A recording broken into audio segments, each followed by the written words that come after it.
अच्छा, तो अब हमने जो कल स्टार्ट किया था, इंट्रोडक्शन था पाक इंडिया रिलेशंस का। मैंने आपको कुछ फैक्टर्स बताए थे 1947 के हिसाब से। मैंने आपको बताया कि उस वक्त के दौरान में 1947 में क्या इशूज़ थे, और उसके बाद फिर मैंने आपको करंट सिनेरियो जो था उस पर मैंने आपको बताया कि कौन से फैक्टर्स हैं, 1947 में क्या था और करंट सिनेरियो में क्या फ़र्क है, डिफरेंस क्या है, कौन से फैक्टर्स जो हैं वो फर्दर एडअप हो गए हैं, क्या मसले हैं और शुरू से इनके रिलेशंस कैसे रहते हैं। एक जनरल जो था इंट्रोडक्शन मैंने आपको कल इसका टॉपिक का दिया था। देखें, अब जो है हम फैक्टर्स जो भी हैं जो कि 1947 में थे और जो अभी भी हैं करंट, हम वो सारे के सारे फैक्टर्स कवर अप करेंगे। लेकिन ये है कि हम पाक इंडिया रिलेशंस को जो है वो दो चीज़ों में डिवाइड करके पढ़ेंगे। एक तो है कन्वर्जेंस, जिसमें हम देखेंगे कन्वर्जेंस का मतलब ये होता है कि जब दो चीज़ें एक साथ आके मिलें। फॉर एग्जांपल, ये दो लाइन है, ये दोनों लाइन आके एक जगह पे आके कन्वर्ज हो रही है, मिल रही है, तो इसको हम कहते हैं कन्वर्जेंस।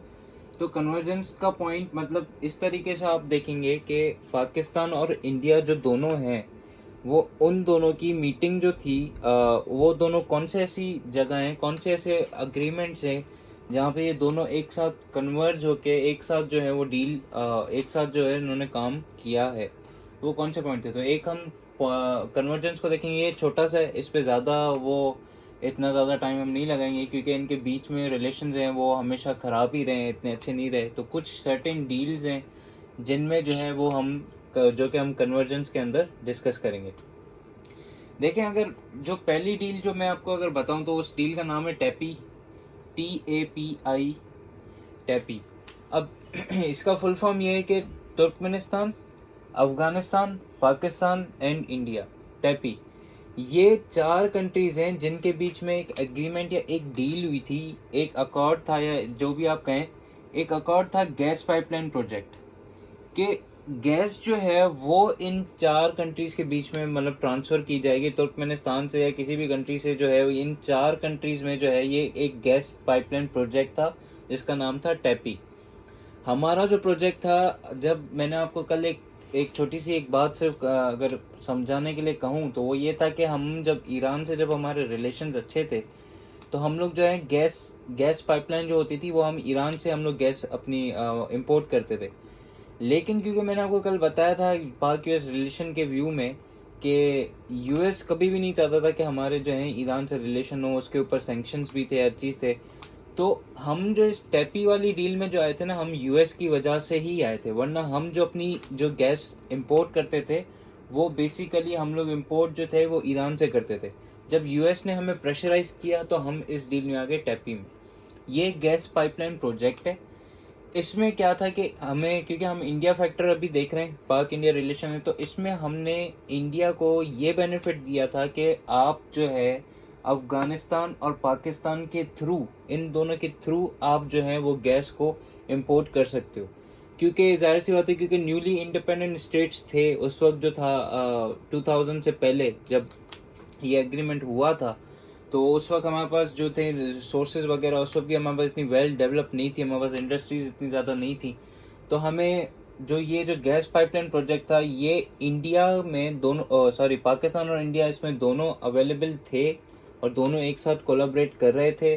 और इंडिया को जो गैस मिल रही थी वो थ्रू अफगानिस्तान एंड पाकिस्तान की तरफ से ही, मतलब उनकी जगह को यूज़ करके वो वहाँ से गैस इंपोर्ट करता था। तो ये पहला प्रोजेक्ट था जिसमें इन दोनों का एक रिलेशन, पॉजिटिव रिलेशन रहा है, पाकिस्तान और इंडिया का, टैपी गैस पाइपलाइन प्रोजेक्ट। दूसरा पॉइंट ऑफ कन्वर्जेंस ये है कि एक और प्रोजेक्ट था जिसका नाम था एप्टा, APPTA, एप्टा। ये था Afghanistan Pakistan transit trade agreement. ठीक है, ये APP नहीं है, ये APTT है, Afghanistan Pakistan transit trade agreement. इस एग्रीमेंट में पाकिस्तान ने बेसिकली इंडिया को मतलब अलाउ किया था इस एग्रीमेंट में, एप्टा में, कि उन्होंने ये कहा था कि भाई आप जो है हमारे पाकिस्तान के थ्रू, क्योंकि बॉर्डर वाघा वाघा बॉर्डर जो है वो इंडिया और पाकिस्तान के बिटवीन है, तो वाघा बॉर्डर के थ्रू जो है इंडिया जो है वो गुड्स जो है वो इंपोर्ट कर सकता है अफगानिस्तान से। आपको पता है कि अफगानिस्तान में जो है मिनरल्स भी हैं, रिसोर्सेज भी हैं, डिफरेंट हर चीज़। तो वहाँ से भी जो उसको ट्रेड जो चाहिए थी वो अफगानिस्तान से भी उसको इंडिया को फ़ायदा था, तो उससे भी ट्रेड करना चाहेगा। लेकिन अफगानिस्तान से अगर वो ट्रेड करेगा तो उसको सबसे पहले मतलब पाकिस्तान से ही उसको जो रूट मिलेगा वो पाकिस्तान से मिलेगा। तो एप्टा डील में पाकिस्तान ने इसको ये लेवरेज दी कि आप जो है अगर आप अगर गुड्स लेना चाह रहे हो, इम्पोर्ट करना चाह रहे हो अफगानिस्तान से, तो हम आपको अलाउ करेंगे इम्पोर्ट्स के लिए कि आप इम्पोर्ट्स कर सकते हो गुड्स फ्रॉम अफगानिस्तान। लेकिन उसमें एक शर्त पाकिस्तान ने ये रखी कि आप सिर्फ इम्पोर्ट करोगे, आप एक्सपोर्ट नहीं करोगे। फॉर एग्जांपल कि आप सिर्फ ले सकते हो, आप अफगानिस्तान से जो भी गुड्स है वो मंगवा सकते हो, लेकिन आप उनको अपने गुड्स बेच नहीं सकते, उनको अपने गुड्स नहीं दे सकते। तो ये इनके बीच में ये पहली डील थी, छोटी सी पाइपलाइन। ये दूसरी डील थी जो इनके बीच में हुई, जिसमें इंडिया को हमने ये लेवरेज दिया कि वो इम्पोर्ट कर सकता है।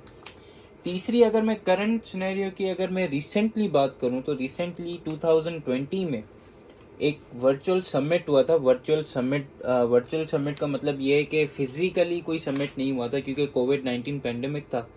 वर्चुअल ऑनलाइन समिट हुआ था जो कि इंडिया ने होस्ट किया था, और वो समिट किसका था? सार्क का था।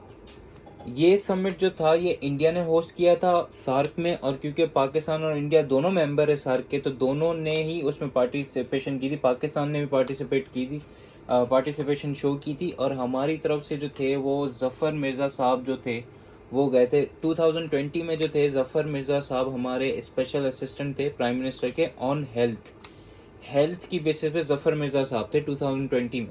तो हमारी तरफ से वर्चुअल समिट में जफ़र मिर्ज़ा साहब गए थे, और इसका जो वर्चुअल समिट का जो था मोटिव था वो ये था कि जितने भी सार्क के स्टेट्स हैं, सार्क एक इंटरनेशनल ऑर्गेनाइजेशन है, ये भी हम कवर करेंगे। तो जितने भी सार्क के स्टेट्स हैं, जितने भी सार्क के स्टेट्स हैं ना, उनमें से जो स्टेट्स जो कि पुअर है, फाइनेंशियली पुअर है, जो कि कोविड-19 को एक तरीके से फेस इतना प्रॉपर नहीं कर पा रहा था, जिसको इकोनॉमिक लॉस था, तो डिसाइड ये हुआ था कि इंडिया जो था वो फाइनेंशियल जो स्टेबिलिटी थी वो उनको प्रोवाइड करा था, फंड्स प्रोवाइड करा था उन स्टेट्स के लिए। उसमें इंडिया ने भी पार्टिसिपेट किया था और पाकिस्तान ने भी पार्टिसिपेट इस कोविड-19 के वर्चुअल समिट में किया था। दोनों ने एक साथ किया था और वहाँ पे फंड रेजिंग हुई थी। तो ये इनके 3 बेसिक कन्वर्जेंस पॉइंट हैं जिनमें जो है इन्होंने जो है एक साथ सारा काम किया। एक गैस पाइपलाइन प्रोजेक्ट था जिनमें ये दोनों साथ थे, एक अच्छा रिलेशन शुरू से रहा। एक था एप्टा जिसमें हमने इनको लेवरेज दिया और हमसे भी इनके रिलेशन अच्छे थे, तो हमने इनको लेवरेज दिया कि आप इंपोर्ट कर सकते हो लेकिन आप एक्सपोर्ट नहीं कर सकते। लेकिन हमारा एक अच्छा रिलेशन था, एक अच्छे सेंस में हमने उनको इस एग्रीमेंट में भी हमने उनको इन किया था कि वो अफगानिस्तान से गुड्स इंपोर्ट करें। थर्ड जो रिसेंट था 2020 में समिट हुई थी, वर्चुअल समिट सार्क की। उस वर्चुअल समिट में इंडिया और पाकिस्तान दोनों प्रेजेंट थे, और इन्होंने जो है फंड्स रेज किए थे उन कंट्रीज़ के लिए जो कि इकोनॉमिकली स्टेबल नहीं थे। पाकिस्तान ने मे भी नहीं किए हों, लेकिन इंडिया ने फंड्स रेज किए थे और दिए थे उन कंट्रीज़ को जिनको इनकी नीड थी। सिर्फ सार्क के कंट्रीज़ को, किसी और कंट्रीज़ को प्रोवाइड नहीं किया था, सिर्फ सार्क के कंट्रीज़ को। ये इनके 3 कन्वर्जेंस पॉइंट है। मैं नहीं समझता इसके अलावा कोई कन्वर्जेंस पॉइंट इनके बीच में होगा। उसकी रीज़न ये है कि हमारे बीच में सेवरल जो है एग्रीमेंट्स हुई थी। फॉर एग्जांपल जैसे शिमला एग्रीमेंट हुई थी 1971 में। आई थिंक जुल्फ़िकार अली भुट्टो साहब थे और इंदिरा गांधी थे, तो उनके बीच में हुई थी। हमारे बीच में एग्रीमेंट्स हुए थे। हमने जो है सीज फायर उसमें था, LOC जो था उसमें इंट्रोड्यूस हुआ था, और जो आपका जो है जो प्रिजनर्स थे वो जो थे आपको वापस किए गए थे। इसी तरीके से हमने उस पर काफ़ी एग्रीमेंट्स की थी। लेकिन मैंने आपको कश्मीर इशू में बताया था कि शिमला एग्रीमेंट जो था वो वायलेट हो गया था। तो इस कन्वर्जेंस में मैं नहीं समझता कि शिमला एग्रीमेंट आता है। इसके अलावा कोई ऐसी खास एग्रीमेंट या कोई ऐसा प्रोजेक्ट मैं नहीं समझता पाकिस्तान और इंडिया के बीच में अभी तक हुआ है।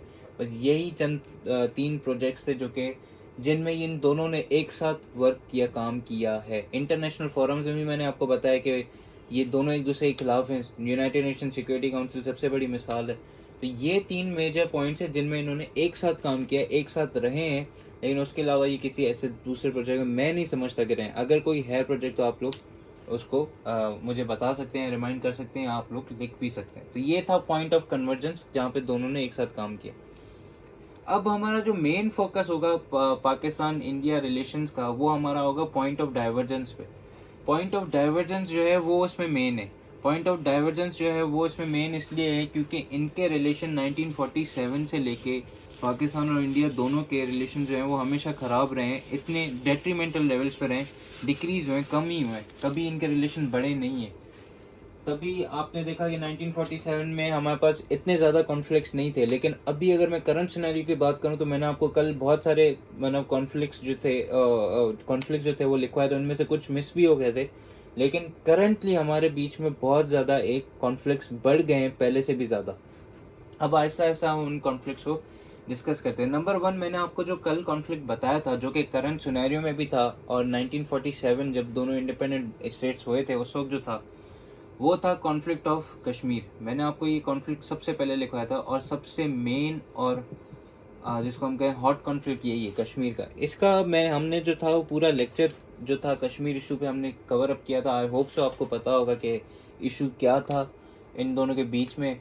इसको अगर मैं जल्दी से अगर डिफाइन करूं तो इसको मैं 2-3 पॉइंट्स में करूंगा कि एक तो ये टेरिटोरियल डिस्प्यूट था। टेरिटोरियल डिस्प्यूट इसलिए था कि पाकिस्तान ये क्लेम कर रहा था कि इंडिया ने इसको इलीगली ऑक्यूपाई किया। आपको पता है इलीगली ऑक्यूपाई क्यों किया, मैंने आपको इस लेक्चर में बताया था, इंस्ट्रूमेंट ऑफ एक्सेशन और उसकी वजह से।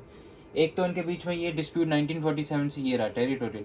दूसरा ये है कि कश्मीर इशू में जब आप लिखोगे वहाँ पे डाइवर्जेंस की हेडिंग देके, सब हेडिंग डाइवर्जेंस की मेन हेडिंग दोगे, उसके नीचे आप सब हेडिंग दोगे कश्मीर। जब आप इसको लिखोगे तो आप उधर ये भी पॉइंट्स बताओगे कि किस लिए इनका मसला है। एक तो टेरिटोरियल डिस्प्यूट था, ये आप लिखोगे, एग्जामिनर को बताओगे। दूसरा मैंने आपको बताया था कि अभी 2019 में स्पेशल स्टेटस जो था इन्होंने हमारा रिवोक कश्मीर का रिवोक कर दिया था 370 एंड 35A, ये आप लिखोगे, जिसकी वजह से डिस्प्यूट और बढ़ गया। तीसरा आप ये लिखोगे कि इन्होंने शिमला एग्रीमेंट जो है उसको इन्होंने वायलेट कर दिया। शिमला एग्रीमेंट जो हमारे बीच में थी इसको भी इंडिया ने वायलेट किया, क्योंकि शिमला एग्रीमेंट में ये डिसाइड हुआ था कि कोई भी स्टेट, पाकिस्तान और इंडिया, इन दोनों में से कोई भी स्टेट जो है वो यूनिलैटरल एक्शन नहीं लेगा। किसी जो दूसरा स्टेट है अगर पाकिस्तान कोई एक्शन लेता है तो कश्मीर में है क्या, तो उसको इंडिया से कंसेंट लेना होगा, इंडिया को बताना पड़ेगा। तो उन्होंने इसको भी वायलेट किया। हमारे जो इंटरनेशनल लॉज थे, इंटरनेशनल लॉज को जो है इंडिया ने वायलेट किया, इंटरनेशनल लॉज को भी वायलेट किया। प्लस में हमारे पास यूनाइटेड नेशंस की जो रेजोल्यूशंस थी, यूनाइटेड नेशंस की रेजोल्यूशंस, इन्होंने उसको भी वायलेट कर दिया था। रेजोल्यूशन नंबर 47 थी, 91 थी, 122 थे, इन्होंने इसको भी वायलेट कर दिया था, जिसपे हमारा कश्मीर का जो था 1947 में हमारा टेरिटोरियल डिस्प्यूट था, सिर्फ कुछ और नहीं था। आहिस्ता आहिस्ता आहिस्ता आहिस्ता वो इन्होंने स्पेशल स्टेटस को रिवोक कर दिया, शिमला एग्रीमेंट को रिवोक किया, इंटरनेशनल लॉ को रिवोक किया, यूएनओ को रेजोल्यूशन को रिवोक किया, ह्यूमन राइट्स वायलेशन की, ये भी आप इधर लिखोगे। तो ये पॉइंट्स इन शॉर्ट जनरल मैं आपको बता रहा हूँ कि ये पॉइंट्स आप लिखोगे, इसमें 3-4 लाइन, 5 लाइन, 6 लाइन आप इसमें लिखोगे, एग्जामिनर को बताओगे कि ये शुरू से लेके हमारा कश्मीर पे ये इनके बीच में डिस्प्यूट रहा है और जिसकी वजह से हमारे रिलेशन जो हैं वो खराब रहे। हेडिंग जो आप यहाँ पे दोगे वो आप दोगे डाइवर्जेंस की, मेन हेडिंग आपकी होगी डाइवर्जेंस की, और उसकी सब हेडिंग होगी वो आपकी होगी नंबर 1 कश्मीर, और उसमें आप ये पॉइंट्स लिखोगे। इसको हमने डिस्क्राइब कर दिया था कश्मीर इशू के लेक्चर में, तो आई होप सो ये आपको क्लियर होगा। अगर मैं सेकंड पॉइंट की तरफ आऊं तो कल सेकंड पॉइंट जो था वो हमारा दूसरा पॉइंट था, वो था हाइड्रोपॉलिटिक्स।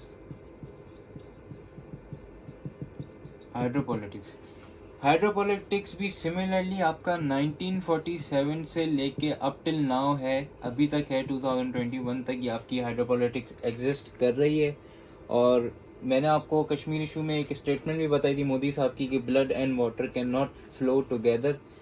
तो अभी तक ये चीज़ जो है, जैसे कश्मीर एग्जिस्ट कर रहा है, ये भी पॉलिटिक्स जो है ये एग्जिस्ट अभी तक कर रहा है। अब हाइड्रोपॉलिटिक्स में आप लिखोगे ये कि आप ये लिखोगे कि इंडिया ने नंबर 1 जो हमारे साथ अग्रीमेंट किया था इंडस वाटर ट्रीटी, उस अग्रीमेंट को वो वायलेट कर रहे हैं। कि इंडस वाटर ट्रीटी जो हुई थी उस अग्रीमेंट को वो वायलेट कर रहा है। अभी जो हमारे पास अग्रीमेंट जो हुई थी इंडस वाटर ट्रीटी की, उसको वायलेट कर रहा है। नंबर 1 आप ये लिखोगे।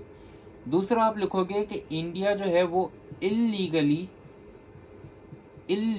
डैम्स बिल्ड कर रहा है, डैम्स बिल्ड कर रहा है हमारे रिवर्स पे। मैं अभी थोड़ा क्लियर करता हूँ कि हमारे रिवर्स कौन से हैं, क्या हैं, और उन पे डैम्स वो कैसे बिल्ड कर रहा है। ये 2 मेन पॉइंट्स हैं जो कि आप हाइड्रोपॉलिटिक्स में बेसिकली लिखोगे। अब इसकी थोड़ी सी अगर मैं हिस्ट्री बताऊं तो हिस्ट्री इन जनरल टर्म्स अगर मैं इन डिटेल नहीं बताऊं तो वो हिस्ट्री ये है कि 1948 में इंडिया ने हमारा जो था पानी रोक लिया था। इंडिया ने हमारा पानी रोक के हमें ये कहा था कि आप हमें प्राइस पे करोगे तो हम आपको पानी देंगे। हमारे कुछ सर्टेन एरियाज थे जहाँ पे जो था वो पानी जो था वो हमारा ब्लॉक हो गया था और वो नहीं आ रहा था, और क्योंकि न्यूली डेवलप्ड स्टेट था तो उस वक्त हमारी जो इकोनॉमी थी वो टोटली डिपेंड एग्रीकल्चर पे थी। अभी भी एग्रीकल्चर पे, लेकिन उस वक्त एग्रीकल्चर पे ही सिर्फ थी। तो इंडिया ने ये शर्त रखी कि आप हमें पैसे दो तो मैं आपको पानी प्रोवाइड करूंगा इन 1948। फिर क्या हुआ कि दोनों ने एक दूसरे के ऊपर अक्यूजेशंस की, इंडिया ने भी पाकिस्तान ने भी अक्यूजेशन की, और उन्होंने पाकिस्तान ने कहा कि भाई इन्होंने तो हमारा पानी इलीगली ब्लॉक किया है। अब देखें हाइड्रोपॉलिटिक्स का बेसिकली मसला जो था ना वो इसलिए हुआ कि जब 1947 में जब दोनों जो इंडिया पाकिस्तान ने जब सब कॉन्टिनेंट को डिवाइड किया था तो उसमें डिवाइड जो थी ना, हर चीज़ डिवाइड हुई थी, रिसोर्सेज भी डिवाइड हुई थी, लेकिन एक फेलियर डिवीजन का, सब कॉन्टिनेंट की डिवीजन का एक फेलियर जो था ना वो था हाइड्रोपॉलिटिक्स। जब ब्रिटिश ने यहाँ पे इसको छोड़ा था 1947 में और वो छोड़ के चले गए थे, उन्होंने सिर्फ स्टेट्स की पार्टीशन की थी। कश्मीर किसके पास जाएगा, हैदराबाद, दक्कन, तो उन्होंने प्रिंसली स्टेट्स की सिर्फ पार्टीशन। उन्होंने पानी या रिसोर्सेज की जो वाटर की जो थी डिवीजन थी वो उन्होंने नहीं की थी कि इतना पानी पाकिस्तान के पास जाएगा या इतना पानी जो है वो इंडिया के पास जाएगा, या इतने रिवर्स जो है वो इंडिया के पास होंगे या इतने रिवर्स जो है पाकिस्तान। उन्होंने सिर्फ स्टेट्स की डिवीजन करके वो वहां से चले गए थे। पानी की जो डिवीजन थी वो नहीं हुई थी, जिसकी वजह से प्रॉब्लम अभी तक एग्जिस्ट कर रहा है। 48 में हमारा उन्होंने पानी बंद कर दिया था। फिर 1954 में जो है हमने ये जो है एक वर्ल्ड बैंक ने हमारा जो इशू था वो हम लोगों ने रेज अप किया था, बेसिकली 1950s में ही किया था। 51 से लेके 54 में वर्ल्ड बैंक ने इंटरवीन किया था, और उन्होंने इंटरवीन करके एक हमारे बीच में फिर आहिस्ता आहिस्ता ट्रीटीज और हमारे बीच में जो थी वो डील एक करवाई थी कि किस तरीके से हम इस चीज़ को हैंडल करेंगे। ऑफिशियली जो आपकी डील साइन हुई थी ना वो 1960 में डील साइन हुई थी, इंडस वाटर ट्रीटी, जो कि हुई थी 19 सितंबर को। 19 सितंबर 1960 में आपकी Indus water treaty, IWT Indus water treaty जो है ये साइन हुई थी इन दोनों के बीच में। इंडस वाटर ट्रीटी में ये डिसाइड हुआ था कि जो हमारा इंडस रिवर है, जो कि मेन रिवर है, जो कि कश्मीर से भी क्रॉस हो रहा है, उसमें कुछ जो है ट्रिब्यूनिटरीज हैं, मतलब हिस्से हैं। फॉर एग्जांपल ये रिवर है पूरा, तो इसमें हल्की हल्की सी एक नहरें, एक तरीके से अगर आप नहरें समझें या ट्रिब्यूनिटी समझें कि एक पानी इधर जा रहा है, एक पानी इधर जा रहा है, एक पानी इधर जा रहा है, इस तरीके से इसमें 6 रिवर्स हैं इसके अंदर अलग से। इंडस वाटर ट्रीटी में ये डिसाइड हुआ कि 3 जो वेस्टर्न रिवर्स हैं, 3 वेस्टर्न रिवर्स जो हैं वो किसके, वो पाकिस्तान के। और जो बकाया 3 जो ईस्टर्न रिवर है, इसको याद कैसे करेंगे, ई फॉर एनिमी, सिंपल आप याद करें, ई फॉर एनिमी होता है तो ईस्टर्न से आप इंडिया का याद कर लें। जो 3 ईस्टर्न रिवर्स हैं वो किसके हैं, वो इंडिया के। ये हुई थी बेसिकली ट्रीटी इनके बीच में। अब इसने वायोलेशन कैसे की कि इंडिया ने क्या किया कि जब आपकी इंडस वाटर ट्रीटी हो गई, डिफरेंट कमीशंस भी बनी, हर चीज़ हुई, डेलीगेशन पाकिस्तान की तरफ से भी आया, हर चीज़, कोर्ट ऑफ आर्बिट्रेशन भी बना था। ये हाइड्रोपॉलिटिक्स एक पूरा टॉपिक है, ये अभी जस्ट एक छोटा सा क्रक्स इसका दे रहा हूँ, हाइड्रोपॉलिटिक्स हम कवर अप करेंगे। तो 3 वेस्टर्न रिवर जो इंडस वाटर ट्रीटी में थे वो पाकिस्तान को मिले थे, और 3 ईस्टर्न रिवर जो थे वो इंडिया को मिले थे। इंडिया ने क्या किया कि इंडिया ने Aahista Aahista Indus water treaty को रिवोक करना स्टार्ट किया। कैसे, उन्होंने बोला कि सर, वर्ल्ड बैंक को उन्होंने ये बात बोली, उन्होंने वर्ल्ड बैंक को बोला कि सर हमारे जो 3 ईस्टर्न रिवर्स हैं वो तो हमें जो है हम यूज़ उसको एफिशिएंटली कर रहे हैं, हर चीज़ कर रहे हैं, और वो हम जो है पानी जो इंडिया में इलेक्ट्रिसिटी सप्लाई है, हर चीज़ है, वो हम इंडिया में प्रोवाइड कर रहे हैं, लेकिन वो हमारे लिए इतना सफिशिएंट नहीं है। तो हमें जो ये जो 3 वेस्टर्न रिवर्स हैं पाकिस्तान के, 3 वेस्टर्न रिवर्स पाकिस्तान के, हम चाहते हैं कि हम इन 3 वेस्टर्न रिवर्स के ऊपर डैम्स बिल्ड करें। छोटे छोटे से डैम्स हम बिल्ड करेंगे जो कि हमें जो है ना इलेक्ट्रिसिटी जो है हमारे पास इतनी प्रोवाइड नहीं हो रही, हम उनसे इलेक्ट्रिसिटी जनरेट करेंगे। ये उन्होंने एक इशू जो था, डिमांड जो था वो रेज किया था 1950s के दौरान ही। तो जब ये बात वर्ल्ड बैंक ने पाकिस्तान से पूछी कि आप उनको अलाउ करते हो कि आप डैम्स, तो हमारा जवाब होना चाहिए था नहीं। लेकिन लेकिन क्योंकि हमारी 1947 से एक पॉलिटिकल इनस्टेबिलिटी जो थी वो एग्जिस्ट कर रही थी। आपको पता है कि 1951 से लेके 1956 तक, आई थिंक सो, हाँ 1956 तक हमारे ऑलमोस्ट 4 प्राइम मिनिस्टर जो है ना वो चेंज हुए थे। एक प्राइम मिनिस्टर का टेन्योर जो है वो 5 साल का होता है। आप इतना इससे अंदाज़ा लगाएं कि हमारे मुल्क में कितनी ज़्यादा पॉलिटिकल इंस्टेबिलिटी थी। तो वर्ल्ड बैंक ने हमसे पूछा कि इंडिया ये चाह रहा है कि वो वेस्टर्न रिवर्स पे, मतलब पाकिस्तान के जो रिवर्स हैं उन पे डैम्स बनाए, उसको इलेक्ट्रिसिटी की नीड है, हाइड्रो इलेक्ट्रिक डैम्स वगैरह कुछ ऐसे बनाएगा छोटे छोटे से, जो कि उनकी पाकिस्तान के वाटर सॉवरेनिटी को डिस्टर्ब नहीं करेगा। पाकिस्तान का जवाब होना चाहिए था कि नहीं, हम अलाउ नहीं करते। लेकिन क्योंकि पॉलिटिकल इंस्टेबिलिटी थी, हमारी तरफ से जवाब चला गया कि यस हम अप्रूव करते हैं, इंडिया भले बनाए। हमने ये जवाब दिया। अब क्योंकि हमने जवाब दे दिया था तो अब वहाँ पे वो डैम्स बिल्ड कर रहा है, और वो जो डैम्स बिल्ड कर रहा है वो अलाउ तो है, लेकिन उसमें इशू ये है कि पाकिस्तान इंडिया से वर्ल्ड बैंक को ये कहता है कि सर अगर इंडिया डैम बिल्ड कर रहा है तो इंडिया उसकी कोई इन्फॉर्मेशन हमसे शेयर ही नहीं कर रहा। फॉर एग्जाम्पल, अगर मेरी ज़मीन है, वो ज़मीन मैं किसी को देता हूँ, मैं कहता हूँ कि जी आप यहाँ पे कुछ भी बनाओ, आपकी मर्जी, मैं किसी को दे देता हूँ, तो वो बंदा मुझसे जाहिर सी बात है मुझे बताएगा तो सही ना कि मैं ये चीज़ बना रहा हूँ, या मुझे उसका एक एग्जैक्ट अमाउंट हर महीने देगा या कुछ होगा, मुझे डिटेल्स तो उसकी मिलती रहेंगी ना कि यार मेरी ज़मीन है, मुझे तो पता होना चाहिए ना कि यहाँ पे क्या बन रहा है, यहाँ पे कोई घर बन रहा है, होटल बन रहा है, कुछ भी। तो पाकिस्तान ने उनको ये बोला कि सर अगर वो लोग डैम्स बना रहे हैं तो काइंडली इंडिया डैम्स की जो डिटेल है वो हमारे साथ शेयर तो करे, कितने हाइट का डैम है, कितनी मेगावाट का डैम है, वो हमारे साथ शेयर नहीं करा। वो अपना डैम जो है वो खुद बनाया जा रहा है, और उसकी जो उन्होंने हाइट और जो कंस्ट्रक्शन वो कर रहा है वो इलीगल है, वो इलीगल कंस्ट्रक्शन कर रहा है क्योंकि वो हमसे कोई चीज़ शेयर नहीं करा। तो ये था हाइड्रोपॉलिटिक्स में, जो आप लिखोगे कि इन्होंने इंडस वाटर ट्रीटी को भी रिवोक किया और इलीगली डैम्स बिल्ड करें। फॉर एग्जांपल किशन गंगा, इसका आपने नाम सुना होगा, किशन गंगा डैम जो है ये शायद 333 मेगावाट का डैम है जो ये लोग बिल्ड कर रहे हैं, ऑलमोस्ट बिल्ड हो गया है। दूसरा एक और डैम है जो है रेटल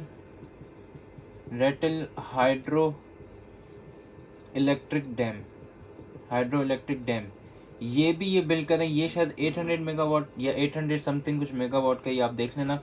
ये भी ये डैम जो है ये बिल्ड कर रहे हैं वहाँ पे इलीगली। अब इनका मकसद ये है कि वहाँ पे ये डैम्स बिल्ड करके जो पाकिस्तान का जो पानी है वो हमें जो एक अमाउंट ऑफ वाटर मिलता है वो हमारा कम हो जाएगा। जैसे फॉर एग्जांपल इसकी मिसाल ऐसे दूँ, इसको आप को रिलेट कर सकते हो कि जब अफगानिस्तान में तालिबान की गवर्नमेंट नहीं थी तो अफगानिस्तान में एक डैम पानी था, शायद एक पानी रिवर था जिसका नाम था सलमा। वहाँ सॉरी, एक रिवर था Kabul river, sorry Kabul river जो था अफगानिस्तान में, उसके ऊपर इंडिया ने अपना डैम बनाना स्टार्ट किया था। फंडिंग सारी इंडिया की थी और उसका मकसद ये था कि क्योंकि हमें काबुल से भी पानी आता था कि वहाँ पे वो डैम बनाए ताकि पाकिस्तान का पानी रुके, और प्लस में उसने एक और डैम बनाया था जिसको उसने कहा था सलमा डैम उसका नाम था। वो उसने डैम इसलिए बनाया था ताकि जो ईरान के पास जो पानी जा रहा था वहाँ से, अफगानिस्तान से ईरान के पास, वो भी रुके। और यही हुआ कि जब सलमा डैम पूरा कंस्ट्रक्ट हो गया था तो ईरान का जो पानी था वो कट ऑफ हो गया था। उसको फॉर एग्जांपल अगर 60% ऑफ पानी मिलता था तो अब उसको सिर्फ 20% ऑफ पानी मिलता था। ये just as a general example आपको समझाने के लिए कर रहा हूँ। तो यही पॉलिसी जो है वो इंडिया यहाँ पे खेल रहा है, इंडस वाटर रिवर्स पे यहाँ पे ये पॉलिसी खेल रहा है कि वो डैम्स बिल्ड कर रहा है, हमसे इंफॉर्मेशन शेयर नहीं कर रहा, और इलीगली डैम्स बिल्ड करके वो जो है हमारा जो पानी है वो उसको आहिस्ता आहिस्ता रोकना चाह रहा है। तो ये है हाइड्रोपॉलिटिक्स इनके बीच में। एक जनरल मैंने आपको सब एक बैकग्राउंड बताया कि किस तरीके से वो इलीगली उसको ऑक्यूपाई कर रहा है। ये आप सेकंड पॉइंट लिखोगे, पहला कश्मीर, दूसरा आप लिखोगे हाइड्रोपॉलिटिक्स, कि ये 2 पॉइंट्स है जिसकी वजह से, क्योंकि इंडिया ही एक्शंस कर रहा है और उन्हीं एक्शंस की वजह से हमारे इनके साथ जो रिलेशंस हैं वो शुरू से ही खराब हैं और अभी मजीद और खराब होते जा रहे हैं। ये 2 मेन पॉइंट्स थे। अब अगर मैं तीसरे पॉइंट की बात करूं तो तीसरा पॉइंट जो मेरे पास हो जाएगा वो न्यूक्लियर कैपेबिलिटीज़ हो जाएंगी कि दोनों स्टेट्स जो हैं, क्योंकि वो न्यूक्लियर स्टेट्स बन गए थे, दोनों स्टेट्स जो हैं वो न्यूक्लियर हैं, इंडिया भी न्यूक्लियर है, पाकिस्तान भी न्यूक्लियर है। थर्ड पॉइंट ये है कि आप न्यूक्लियर कैपेबिलिटीज़ लिखोगे, इस पर आप कोई लंबी इतनी डिबेट नहीं करोगे, हेडिंग आप दोगे न्यूक्लियर कैपेबिलिटीज़ और इस पे सिंपली आप सिर्फ बताओगे कि ये दोनों स्टेट्स जो हैं वो न्यूक्लियर स्टेट्स जो हैं वो ऑफिशियली बन गए थे 1980s में। 1998 में हमने अपना न्यूक्लियर टेस्ट भी किया था और ये दोनों न्यूक्लियर कैपेबिलिटीज़ इंक्रीज अपनी कर रहे हैं। तो अगर मैं पाकिस्तान के कॉन्टेक्स्ट में बात करूं तो पाकिस्तान को एक सिक्योरिटी थ्रेट है इंडिया से, शुरू से ही एक सिक्योरिटी थ्रेट है, सिक्योरिटी डिलेमा है बेसिकली हमें किससे, इंडिया से, शुरू से ही। इसमें आप ये लिखोगे इंडिया अपनी न्यूक्लियर कैपेबिलिटीज़ बढ़ा रहा है। दूसरा पॉइंट आप इससे अपने प्रीवियस लेक्चर से ही आप लिंक करोगे कि मैंने आपको बताया था कि इंडिया जो है वो यूएस के साथ सर्टेन सिक्योरिटी डील्स कर रहा है। जैसे उसमें से एक डील जो मुझे अभी याद आ रही है फिलहाल वो थी बेका, और मैंने आपको ऐसे ही 3 डील्स और भी लिखवाई थी, वो आप यहाँ पे मेंशन कर सकते हो कि आहिस्ता आहिस्ता वो अपनी डील्स उसके साथ कर रहा है, उसको वेपन्स मिल रहे हैं, उसकी न्यूक्लियर कैपेबिलिटीज आहिस्ता आहिस्ता बढ़ रही है, उसके साथ टेक्नोलॉजी शेयर कर रहा है यूएस, तो उसके साथ जो उसकी न्यूक्लियर कैपेबिलिटीज है वो आहिस्ता आहिस्ता बढ़ रही है। तो हैंस पाकिस्तान को उससे एक न्यूक्लियर थ्रेट है। एक जो बैलेंस ऑफ पावर थी एशिया में, साउथ एशिया में जो बैलेंस ऑफ पावर है वो आपकी डिस्टर्ब हो गई है। तो ये आप सिंपली इस तरीके से आप 3 से 4 लाइनें बस लिखते जाओगे। न्यूक्लियर कैपेबिलिटी से हमें सिक्योरिटी थ्रेट है, ये सर्टेन कुछ डील्स हैं जो कि मैंने आपको पाक यूएस रिलेशंस में बताई थी, ये है, और इसकी वजह से क्या हो रहा है, बैलेंस ऑफ पावर जो है साउथ एशिया रीजन में जो है वो उसको एक तरीके से थ्रेट है। इंडिया की जो हेजमनी है वो साउथ एशिया रीजन में आहिस्ता आहिस्ता बढ़ती जा रही है इस न्यूक्लियर कैपेबिलिटीज़ की वजह से। फर्दर मोर अगर आप और लिखना चाहो तो आप ये भी लिख सकते हो कि नॉन प्रोलिफरेशन जो है, जो कि एक आपके पास एक ग्रुप है, एक समझो एक एग्रीमेंट है जिसमें अगर आप ज्वाइन करते हो तो आपको अपने न्यूक्लियर कैपेबिलिटीज़ या न्यूक्लियर वेपन्स जो है उनको आपको ख़त्म करना होता है, डिस्पोज ऑफ करना होता है। ना इंडिया उसका मेंबर है ना पाकिस्तान उसका मेंबर है, और उसका रीज़न यही है कि दोनों स्टेट्स अपनी न्यूक्लियर कैपेबिलिटीज़ बढ़ा रहे हैं, तो इसलिए दोनों स्टेट्स जो हैं वो उसको ज्वाइन नहीं कर रहे। इसी वजह से कि दोनों स्टेट्स को एक दूसरे से सिक्योरिटी थ्रेट है कि किसी भी वक्त जंग हो सकती है और हम उसमें अपनी न्यूक्लियर कैपेबिलिटीज़ शेयर इस्तेमाल करेंगे। अच्छा, एक और चीज़ जो मेन पॉइंट है यहाँ पे, मैंने आपको कश्मीर इशू में एक चीज़ बताई थी, इंडियन न्यूक्लियर डॉक्ट्राइन, ये मैंने आपको एक पॉइंट बताया था कश्मीर इशू में। इंडियन डॉक्ट्राइन मैंने आपको न्यूक्लियर बताया था, पाकिस्तानी और इंडियन न्यूक्लियर डॉक्ट्राइन में फिर से रिपीट करता हूँ। इंडियन न्यूक्लियर डॉक्ट्राइन होता है एनएफयू, इसका फुल फॉर्म है not first use, no first use. ये है Indian nuclear doctrine, no first use. इसका मतलब ये है कि हम जो है अपने न्यूक्लियर वेपन्स पहले इस्तेमाल नहीं करेंगे, अगर हम पे अटैक हुआ तो फिर हम अपने न्यूक्लियर वेपन इस्तेमाल करेंगे। ये थी इंडियन न्यूक्लियर डॉक्ट्राइन के अगर कोई हम पे हमला करेगा तो हम फिर इस्तेमाल करेंगे। जबकि पाकिस्तान की जो न्यूक्लियर डॉक्ट्राइन है वो है एफयू, उसको हम कहते हैं फर्स्ट यूज, कि अगर पाकिस्तान कहता है कि भाई अगर हमें ज़रूरत पड़ी ऐसी सिचुएशन में तो हम अपने न्यूक्लियर वेपन्स वॉरहेड्स जो हैं वो यूज़ करेंगे। अभी रिसेंटली मैंने आपको कश्मीर इशू में रेफरेंस एक दिया था कि उनके जो डिफेंस मिनिस्टर थे उन्होंने एक स्टेटमेंट दी थी कि हम अपनी न्यूक्लियर डॉक्ट्राइन को चेंज करके एनएफयू से एफयू की तरफ लेके जा रहे हैं। ये भी आप उसमें लिखोगे, उसमें रेफरेंस गिवन है लेक्चर में।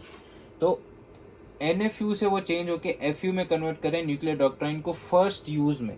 तो ये भी एक तरीके से न्यूक्लियर डॉक्ट्राइन जो है ये भी क्या है, एक थ्रेट है, किसको, पाकिस्तान की सिक्योरिटी को थ्रेट है। न्यूक्लियर कैपेबिलिटीज आपकी बढ़ रही है, सिक्योरिटी थ्रेट है, सिक्योरिटी डील्स हैं आपकी, balance of power south Asia में आपकी थ्रेट हो रही है, न्यूक्लियर डॉक्ट्राइन जो है वो इंडिया की चेंज हो रही है। तो ये सब चीज़ें मिला के कंबाइनली एक ओवरऑल सिक्योरिटी थ्रेट है पाकिस्तान के लिए। ये थर्ड पॉइंट है, और इसी सिक्योरिटी थ्रेट की वजह से ही हमारे पाक इंडिया रिलेशंस कभी बेहतर नहीं हुए। ये थर्ड पॉइंट था। इन पे आपको सिंपल 3 से 4 या हद कर दी 5-6 लाइनें आपको इन पे मैक्सिमम लिखनी है। उसके बाद हम लोग अगर नेक्स्ट पॉइंट की बात करें तो वो हमारा है टेररिज्म। ये भी मेन पॉइंट है। टेररिज्म कह लें या फिर आप इसको प्रॉक्सी वॉर भी आप इसको लिख सकते हैं, टेररिज्म या प्रॉक्सी वॉर। अब सर्टेन क्लेम्स हैं, मतलब सर्टेन सोर्सेज हैं जिनकी वजह से हम लोग जो है वो इंडिया को क्लेम करते हैं कि भाई ये जो टेररिज्म या प्रॉक्सी वॉर है ये इंडिया की वजह से ही स्प्रेड हो रहा है, इंडिया इनको सपोर्ट कर रहा है, स्पॉन्सरशिप इनको दे रहा है। कौन से क्लेम्स है, क्या है? आप पेपर में जब ये बात लिखोगे कि इंडिया टेररिज्म में प्रॉक्सी वॉर को सपोर्ट कर रहा है पाकिस्तान में, तो आपको जाहिर से ज़्यादा उसमें रेफरेंस देने एनी हाउ अपने आर्ग्यूमेंट को सब्सटेंशिएट करने के लिए। वो आर्ग्यूमेंट्स क्या हैं? एक कुछ जैसे हमारे पास कुछ जो है ग्रुप्स हैं, जैसे टीटीपी है, तहरीक तालिबान पाकिस्तान, हमारे पास है JUA, जमात जमात जमातुल अहरा हमारे पास है। ये हमारे पास कुछ ग्रुप्स हैं एक तरीके से जिनकी वजह से मैं कह सकता हूँ कि मिलिटेंसी जो है वो एग्जिस्ट कर रही है। लेकिन इन ग्रुप्स को जो सपोर्ट कर रहा है वो कौन कर रहा है? वो इंडिया ही सपोर्ट कर रहा है। ये पॉइंट मैंने आपको बता तो दिया, लेकिन अब इस पॉइंट को आप सब्सटेंशिएट कैसे करोगे? आप ऐसे करोगे कि 2018 में एक इंटरव्यू हुआ था, 2018 में इंटरव्यू, जिसमें एहसान साहब जो थे, जो के कौन थे? स्पोक्स पर्सन थे टीटीपी के। 2018 में इंटरव्यू में उन्होंने कन्फेस किया था कि जो टीटीपी है और JUA है, जमातुल अहरा, इन दोनों को रॉ फंड कर रहा है for creating an instability in Afghanistan. रॉ इन दोनों को फंड कर रहा है, एक इनस्टेबिलिटी अफगानिस्तान में क्रिएट हो रही है, तो हेंस उसके इफेक्ट्स पाकिस्तान में भी हैं। तो ये जो फंडिंग जो इनको आ रही है टीटीपी और JUA को, ये रॉ की तरफ से ही आ रही है। ये किसने बात की थी? 2018 का इंटरव्यू आपको मिल जाएगा, देख लीजिएगा। एहसान जो कि स्पोक्स पर्सन थे टीटीपी के, उन्होंने ये बात की कि रॉ फंडिंग कर रहा है आपकी टीटीपी और JUA के लिए। पहला पॉइंट ये टेररिज्म और प्रॉक्सी वॉर के लिए, ठीक है, पहला रेफरेंस ये था। दूसरा ये था कि आपने सुना होगा कि बलूचिस्तान में हमारे पास जो है शुरू से, ये तो आपने डेफिनेटली सुना होगा, बलूचिस्तान में हमारे पास शुरू से जो है वो इंसर्जेंसी रही है। हमारे पास शुरू से ही इंसर्जेंसी भी रही है कि हमारे पास अटैक्स हो रहे हैं, इंसर्जेंसी रही है, वायलेंस हुआ है। हमारे पास शुरू से ही आपने सुना होगा कि बलूचिस्तान में एक सेपरेटिस्ट मूवमेंट चलती आ रही है। सेपरेटिस्ट मूवमेंट का मतलब ये है कि बलूचिस्तान ये क्लेम करता है कि भाई हमें जो है वो अलग अलग किया जाए पाकिस्तान से। बलूचिस्तान का भी ज्वाइन नहीं करना चाह रहा था पाकिस्तान, आपने ये बातें सुनी होंगी। अब इन सब बातों के भी पीछे जो है वो इंडिया की स्पॉन्सरशिप है, इंडियन स्पॉन्सरशिप। आप लिखोगे कैसे स्पॉन्सरशिप है, कैसे है? आप लिखोगे कि 2017 में जब कुलभूषण जाधव को पकड़ा गया था तो कुलभूषण जाधव साहब ने कन्फेस किया था कि भाई बलूचिस्तान में जो इंसर्जेंसी जो है या सेपरेटिस्ट मूवमेंट जो है वो जो क्रिएट कर रहा है, वो क्रिएट खुद इंडियन गवर्नमेंट कर रही है। इंडियन अथॉरिटीज का जो है अकॉर्डिंग टू दी लॉ, रॉ, मतलब रॉ के तहत इंडियन अथॉरिटीज जो हैं वो बलूचिस्तान में इन्वॉल्व हैं। और वहाँ पे जो बलूचिस्तान सेपरेटिस्ट मूवमेंट है वो भी इंडिया ही क्रिएट कर रहा है। बलूचिस्तान में जितनी भी इंसर्जेंसी है वो भी इंडिया क्रिएट कर रहा है। ये किसने कहा था? 2017 में जब हमने कुलभूषण जाधव को पकड़ा था तो ये ही बात कुलभूषण जाधव ने खुद ने कन्फेस की थी और इनका इंटरव्यू भी अवेलेबल है जिसमें इन्होंने ये बात कन्फेस की कि बलूचिस्तान में इंसर्जेंसी और सेपरेटिस्ट मूवमेंट जो है वो इंडिया की वजह से चल रहा है with the help of raw. 2017 में कुलभूषण जाधव ने ये बात की थी। अच्छा, अब इसको मैं एक वाकया आपको बताऊंगा, अगर मैं उसको लिंक करूं, वो ये था कि अगर अभी आपने रिसेंटली जो हमने एक जहाज़ उनका गिराया था, अभिनंदन साहब जो थे, जो आए थे पाकिस्तान में, जिनके ऊपर मीम्स भी बनी थी चाय वाय की, ये वो मेहमान नवाजी की, तो उस उसके दौरान जब अभिनंदन को जब हम रिटर्न कर रहे थे, जब हम बॉर्डर पे गए रिटर्न कर रहे थे अभिनंदन को, तो वहाँ पे एक एक मतलब सीन इस तरीके से मैं कहूँ कि सीन हुआ था कि जब हम अभिनंदन को रिटर्न कर रहे थे तो वहाँ पे अभिनंदन के साथ हमने 2 बंदे भेजे थे। अभिनंदन के साथ पाकिस्तान की तरफ से 2 बंदे गए थे।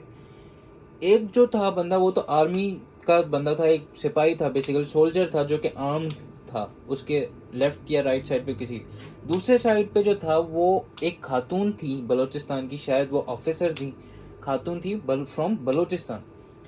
ये एक तरीके से जब हम अभिनंदन को रिटर्न कर रहे थे तो एक तरीके से हमारी तरफ से एक सिंबल था इंडिया को कि भाई जो आप जो बलूचिस्तान में सेपरेटिस्ट मूवमेंट चाह रहे हो ना, ये सेपरेटिस्ट मूवमेंट आपकी पूरी नहीं होगी, इसका कोई फायदा नहीं है। ये अगर उसकी वीडियो हो या नहीं हो, ये भी हुआ था जब हम अभिनंदन को वापस कर रहे थे तो हमने एक आर्मी का सोल्जर अभिनंदन के साथ और एक बलूचिस्तान से एक खातून थी जो हमने उनके साथ भेजी थी, और वो भी शायद सीएसपी ऑफिसर या कोई ऑफिशियल रैंक पे थी, फ्रॉम बलूचिस्तान, वरना हम किसी और को भेज देते, वरना हम खातून को क्यों भेजते, हम तो सिर्फ आर्मी पर एक सोल्जर को भेज देते उसके साथ, बस बात खत्म। तो हमने वो भेजी, एक सिंबल शो किया कि जो आप ये सोच रहे हो कि बलूचिस्तान हमसे सेपरेट होना चाह रहे तो ऐसी कोई बात नहीं है। ये था दूसरा पॉइंट। तीसरा पॉइंट जिस पे हम लोग अपना लेक्चर जो है आज वो वाइंड अप करेंगे, वो ये था कि हमारे पास जो आपने कंट्री में सुना होगा एक सेक्टेरियनिज्म जो है वो एग्जिस्ट करता है पाकिस्तान में, वो भी इनडायरेक्ट वे में अगर हम कहें तो वो चले एग्जिस्ट तो करता है, लेकिन उसमें भी जो है थर्ड पॉइंट सेक्टेरियनिज्म भी जो है वो आपकी जो है वो इंडिया उसमें इन्वॉल्व है।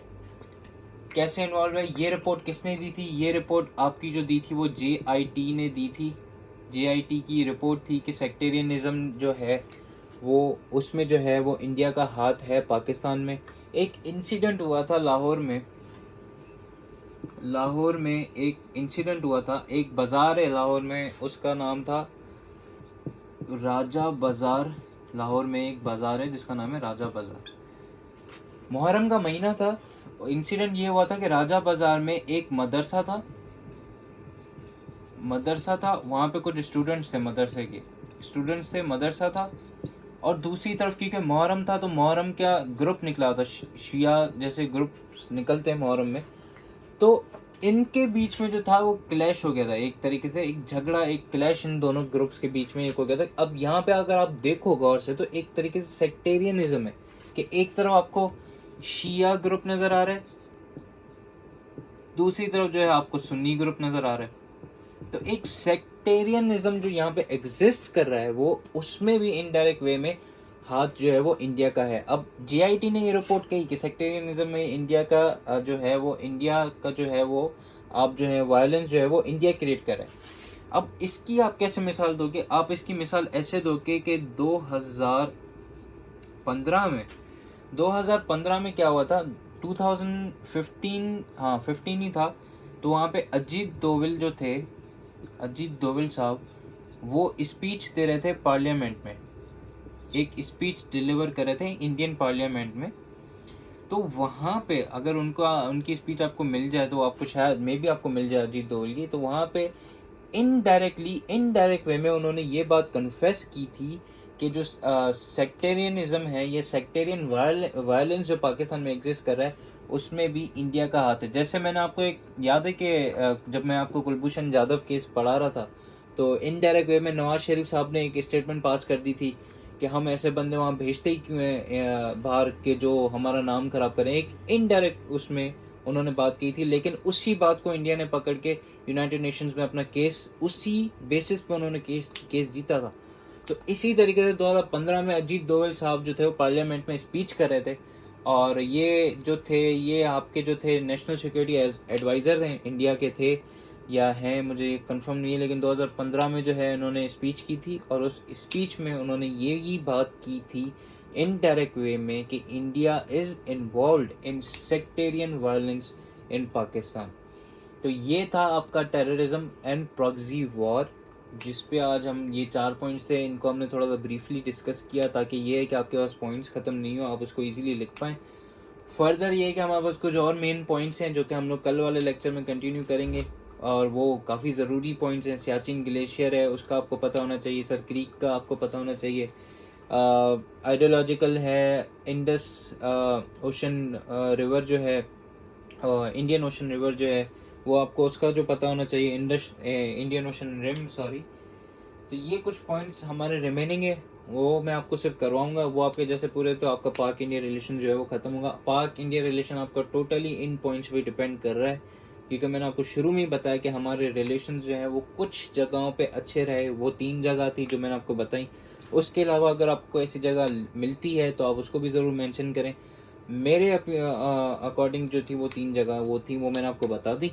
और मैंने आज आपको 4 मेन फैक्टर जो थे वो मैंने आपको बताए। इसके कश्मीर का मैंने आपको बताया, हाइड्रोपॉलिटिक्स का बताया, न्यूक्लियर का मैंने आपको बताया, और टेररिज्म एंड प्रॉक्सी वॉर का मैंने आज आपको बताया कि किस तरीके से ये चीज़ हमारे रिलेशन को जो है डिटोरिएट कर रहे हैं। ये 4 पॉइंट्स हैं। इंशाल्लाह बकाया पॉइंट्स हैं हम लोग वो कल कंटिन्यू करेंगे। अगर कोई सवाल है तो आप लोग मुझसे काइंडली